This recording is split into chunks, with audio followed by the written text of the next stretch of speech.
Hello students, I am Dr. Pooja Mehta from Inder Kumar Gujral, Punjab Technical University, Kapurthala, Punjab. Now we will discuss meaning of emotions and moods.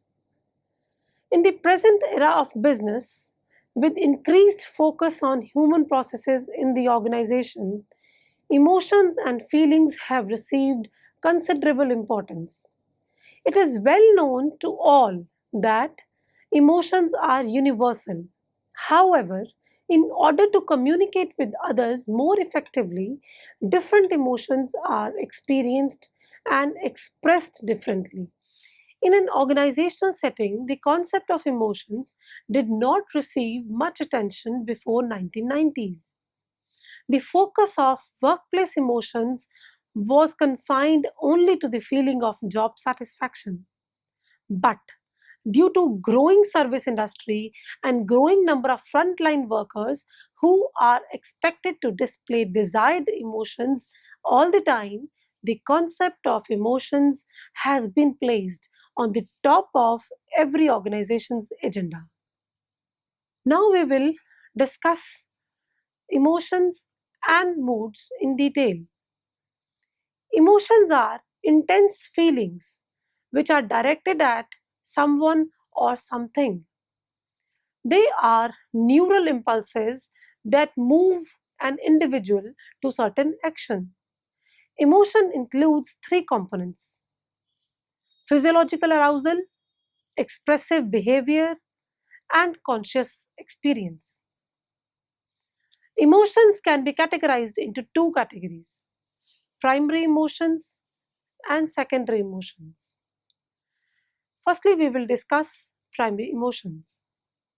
Primary emotions are those which we experience firstly. For example, if we are threatened, we will firstly feel fear. If we hear some good news, firstly we will feel happy. So, these are the primary emotions. Next is secondary emotions. Secondary emotions are those emotions which appear after primary emotions. For example, if a person feels fear, that fear may turns into anger and stimulate that person to fight, or that fear may turn to depression and stimulate the person to quit the situation. Secondary emotions reveal the picture of a person's mental processes. Moods are less intense feelings that often lack contextual stimulus. It means that moods are not directed at someone or something. It is believed that emotions are more fleeting than moods. For example, when you are angry with someone, that feeling of angriness probably fades away more quickly, maybe in seconds. But when you are in a bad mood, you may feel bad for several hours. Emotions are reactions of individuals for a person, for an object, or for an event. But moods are usually not directed at someone. Prolonged emotions can be converted into moods, especially when you lose the focus on the event or object or the person. Dear students, now we will discuss the difference between moods and emotions. Emotions are usually caused by specific events, and in comparison to this, moods are usually general and unclear. Emotions are very brief in nature and sustained for a shorter period of time. In comparison to this, moods last longer than emotions. Emotions are numerous in nature, whereas moods are generally of two types: good and bad. Emotions are expressed by facial expressions, whereas moods are not indicated by facial expressions. Emotions are action oriented. In comparison to this, moods are cognitive in nature. Now we will discuss basic emotions and moods. Firstly, basic emotions. In our daily life, we experience so many types of emotions. There are dozens of emotions which are usually felt by individuals in different situations. Some common emotions are anger, contempt, enthusiasm, envy, fear, frustration, jealousy, disappointment, embarrassment, happiness, hate, hope, joy, love, pride, surprise, and sadness. Many psychologists and researchers have attempted to generalize these so many moods in order to identify basic sets of emotions. Though psychologists try to determine basic sets of emotion, but it is very hard to reach on a common set of emotion which is agreed by all. However, many researchers have agreed on six universal emotions. These six universal emotions are anger, fear, sadness, happiness, disgust, and surprise. Now we will discuss some basic assumptions of emotions. These assumptions are given by psychoevolutionary theory of emotions. The first assumption of this theory is the concept of emotions is universal and hence applicable to all evolutionary levels. It is also applicable to animals. Second assumption of this theory is emotions have history of evolution. They have evolved from different expressions in different species. Emotions play an adaptive role. Despite different forms of expression of emotions, there are certain common patterns of expressing emotions. The next assumption is basic or primary emotions are relatively smaller in number. All other emotions are mixed. They occur as a combination of primary emotions. Primary emotions are hypothetical states whose characteristics can be inferred from various evidences. Primary emotions can be conceptualized in the terms of pairs of polar opposites. All emotions vary in their degree of similarity to one another. Each emotion can exist in varied degree of intensity. Now we will discuss basic moods. Classification of emotions is not easy. One possible alternative to classify emotions is to determine whether they are associated with positive feelings or negative feelings. Positive emotions such as joy and happiness express favorable feelings, and negative emotions such as anger and sadness express unfavorable feelings. When we categorize emotions as positive and negative, they become moods. The structure of moods is given in the exhibit shown here. In the exhibit, excited reflects high positive affect, whereas boredom express low positive affect.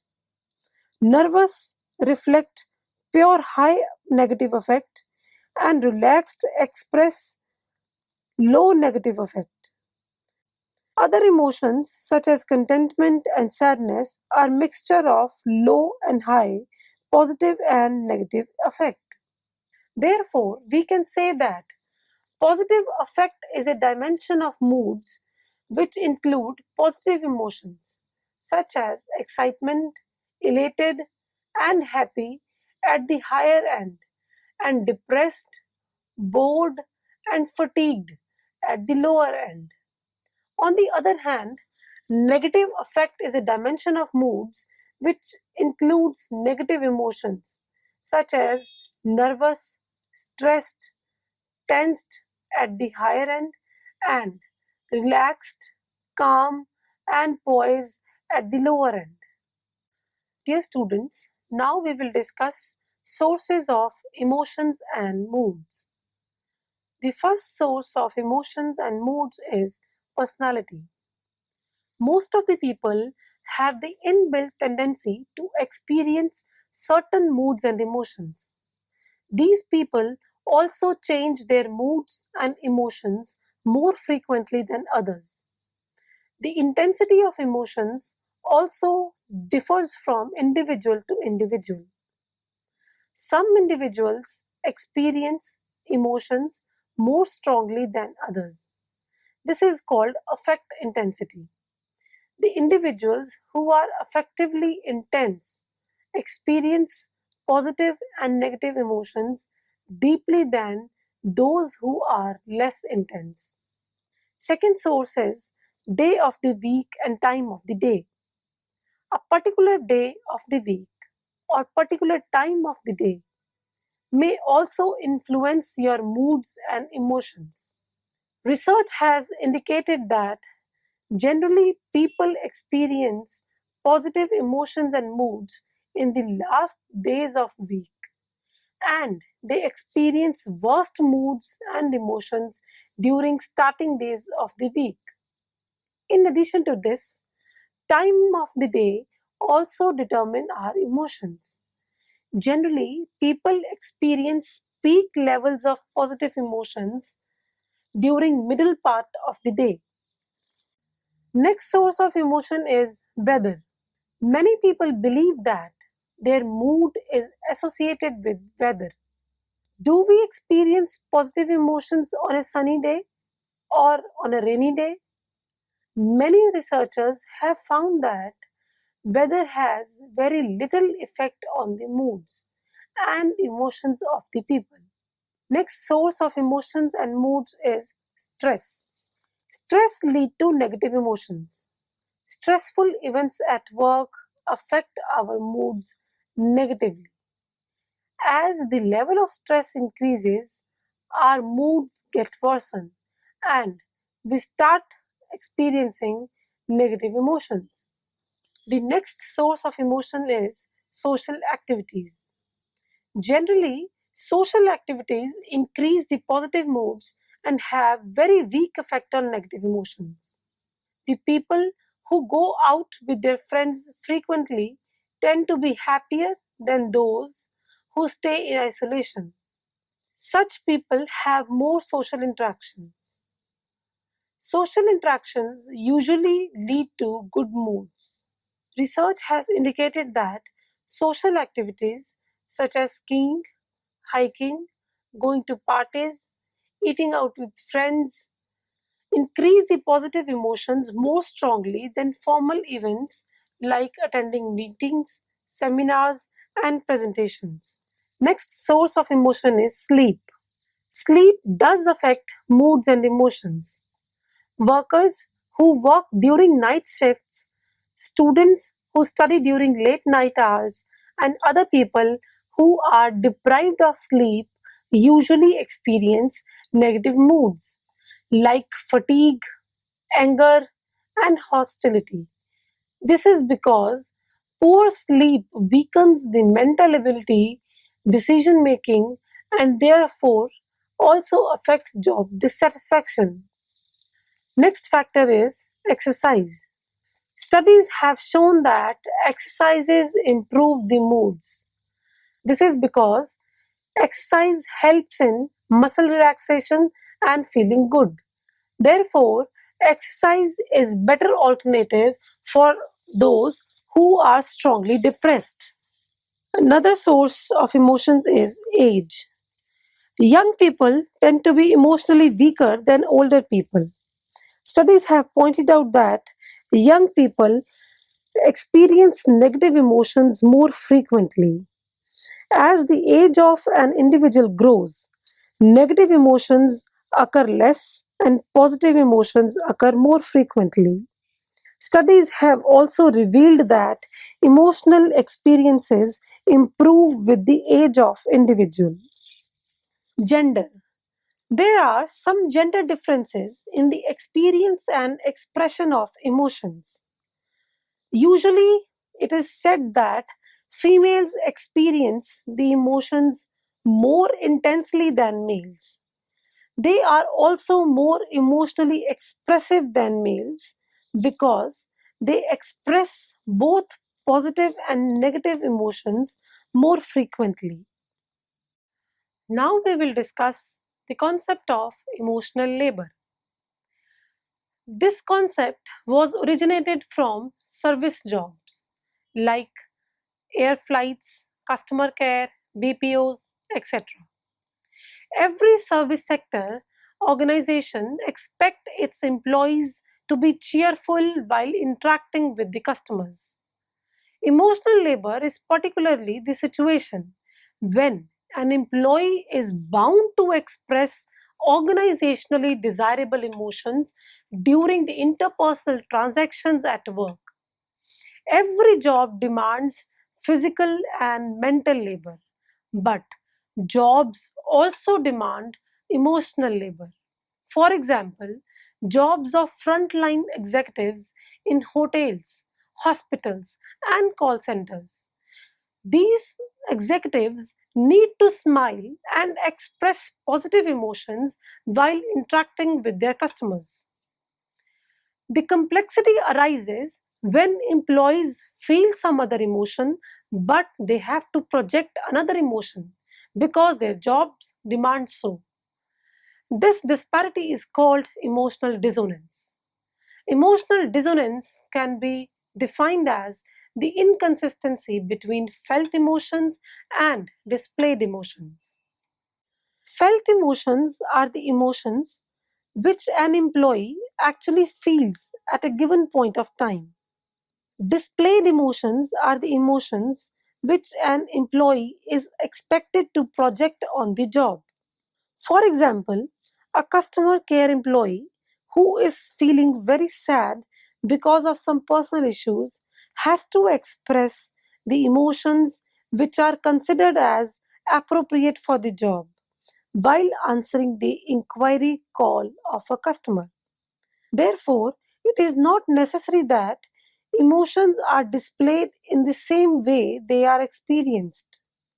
There are two possible ways of expressing one's emotions: surface acting and deep acting. Surface acting refers to hiding the inner feelings and doing without expressing the emotions in order to observe the display rules. Deep acting is modifying the inner feelings on the basis of display rules. Dear students, now we are going to discuss in detail affective events theory. We have already discussed that emotions and moods are important parts of our daily life. But do they affect our performance and satisfaction? This phenomena is very successfully explained by a model called affective events theory. Affective events theory proposes that employees tend to react emotionally to whatever happens to them at work, and this emotional reaction influences their job performance and satisfaction. Dear students, please look at the exhibit given here. The theory explains that daily events which are determined by work environment elicit emotional responses of employees. The work environment, including characteristics of the job, job demands, and emotional labor required on the job, generate daily events which may be full of hassles or uplifts, or both. Examples of hassles at work are excess of time pressure, conflicts with the managers, and lack of sharing workload with the colleagues. Uplifting events includes achievements of goal, getting support from colleagues, and receiving rewards from supervisors. These work events activate positive or negative emotions of individual. Emotions are further influenced by personality and moods of a person. People who are intentionally weak are more likely to respond to negative events more intensely, and people who are emotionally stable are more likely to react to negative events in a composed way. Finally, we can say that emotions affect performance and satisfaction variables such as organizational citizenship behavior, level of efforts, organizational commitment, intention to quit, and workplace deviance. Affective events theory also concludes that an emotional event is the result of so many emotional experiences which is accelerated by a single event. Current emotions influence satisfaction at a given point of time, but they are influenced by surrounding work events and environment. As moods and emotions change with time, their effect on performance and satisfaction also change. Emotionally driven behaviors sustain for a shorter period of time. Now we will study the concept of emotional intelligence. The concept of emotional intelligence became popular since 1995 through a book, Emotional Intelligence: Why It Can Matter More Than IQ. The book was published by Daniel Goleman. Emotional intelligence is a cognitive ability of a person to detect and manage emotional cues and information. Emotional intelligence can be defined as ability of a person to deal with his or her emotions, specifically to perceive and express emotions, and to regulate emotions in oneself and others. There are four basic dimensions of emotional intelligence. First dimension is self awareness. Self awareness refers to an individual's ability to understand his emotions and to express them naturally. Second dimension is social awareness. Social awareness refers to an individual's ability to understand emotions of people around him. Third dimension is self management. Self management is an individual's ability to regulate and control his emotions and to prevent himself from being depressed. And the fourth dimension of emotional intelligence is relationship management. It is an individual's ability to make use of his emotions and directing them towards constructive activities.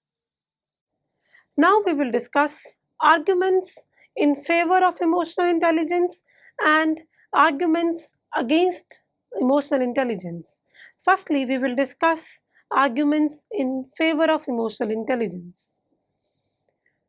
Intuitive appeal. Intuition is an inner feeling which suggests people how can they detect emotions in others, control their own emotions, and manage their social interactions. The people who have good intuitive appeal can rise up in the business faster than others. Emotional intelligence predicts the criteria that matters. Research studies suggest that a person who has high level of emotional intelligence will perform well on the job. Individuals with high level of emotional intelligence also recognize the emotions of others through their facial expressions. Now, the arguments against emotional intelligence. Emotional intelligence is a vague concept. Many researchers consider emotional intelligence as a vague concept, as they don't think that being self aware or self managed or socially aware is a matter of having intellectual skill. Emotional intelligence cannot be measured.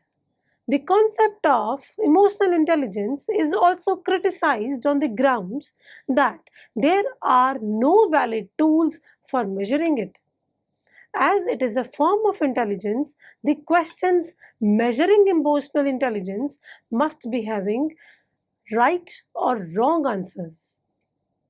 Now we will study applications of moods and emotions in OB. The study of moods and emotions is very useful in organizational behavior. Understanding moods and emotions improves ability of the managers to explain and predict selection of new employees, decision making, creativity, leadership, customer service, and safety at workplace.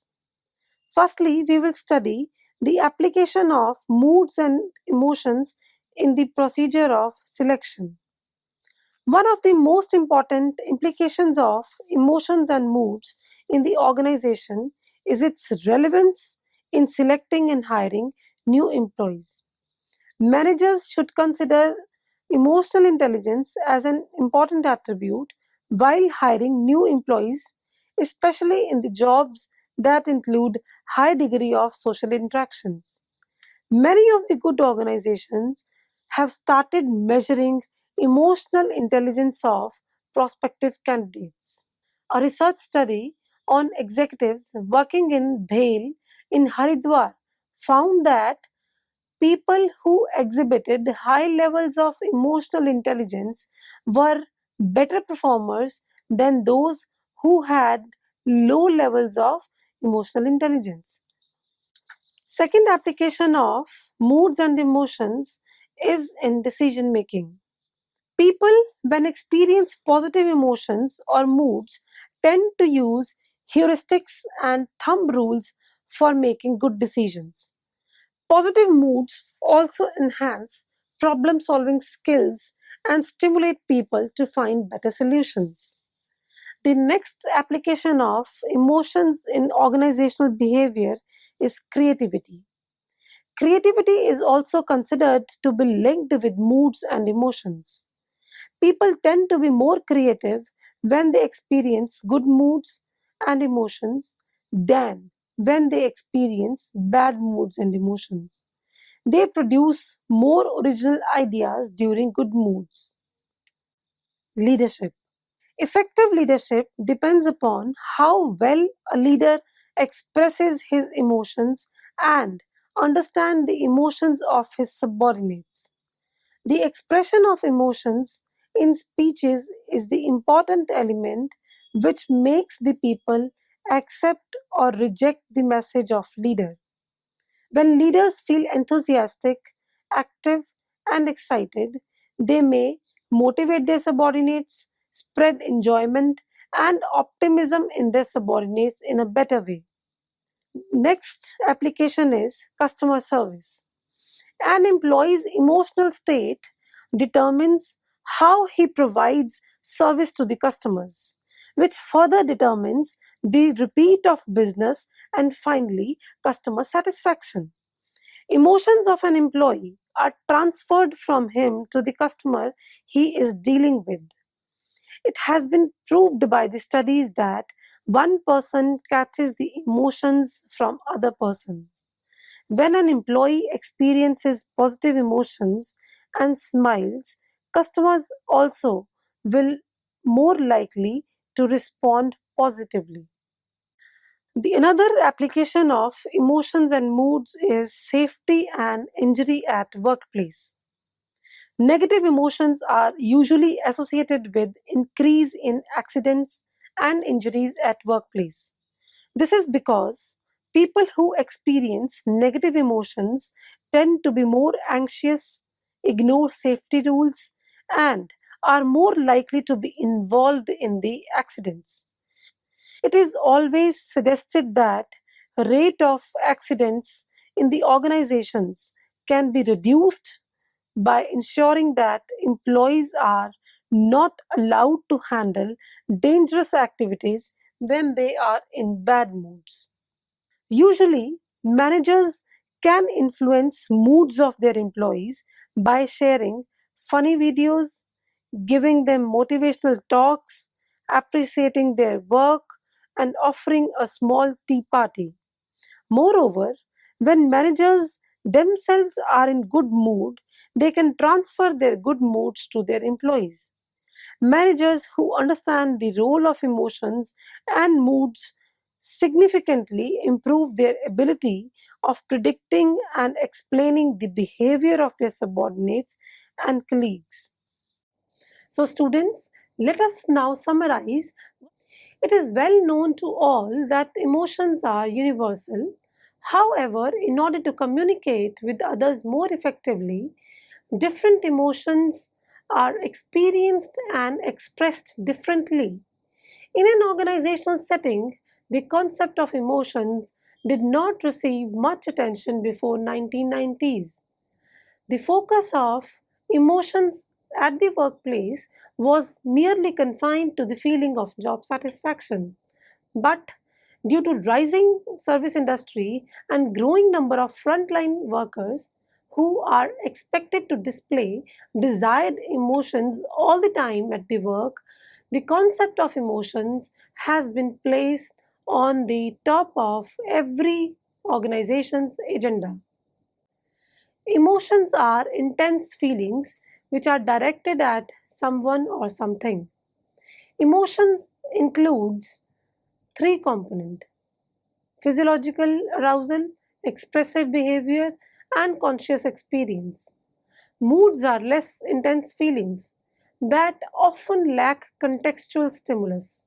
It means that moods are not directed at someone or something. In our daily life, we experience so many types of emotions. There are dozens of emotions which are usually felt by individuals in different situations. Classification of emotions is not easy. One possible alternative to classify emotions is to determine whether they are associated with positive feelings or negative feelings. Positive feelings such as joy, happiness express favorable feelings, and negative emotions such as anger, sadness express unfavorable feelings. When we categorize emotions as positive and negative, they become our moods. Personality, time of the day of the week, stressful activities, exercise, sleeping patterns are the common sources of emotions and moods. Emotional intelligence is a cognitive ability of a person to detect and manage emotional cues and information. It can be defined as ability of a person to deal with his or her emotions, specifically to perceive and express emotions and to regulate emotion in oneself and others. There are four basic dimensions of emotional intelligence: self awareness, social awareness, self management, and relationship management. Usually, managers can influence moods of their employees by sharing funny videos, giving them motivational talks, appreciating their work, and offering a small tea party. Moreover, when managers themselves are in good mood, they can transfer their good moods to their employees. Managers who understand the role of emotions and mood significantly improve their ability of predicting and explaining the behavior of their subordinates and colleagues. Thank you.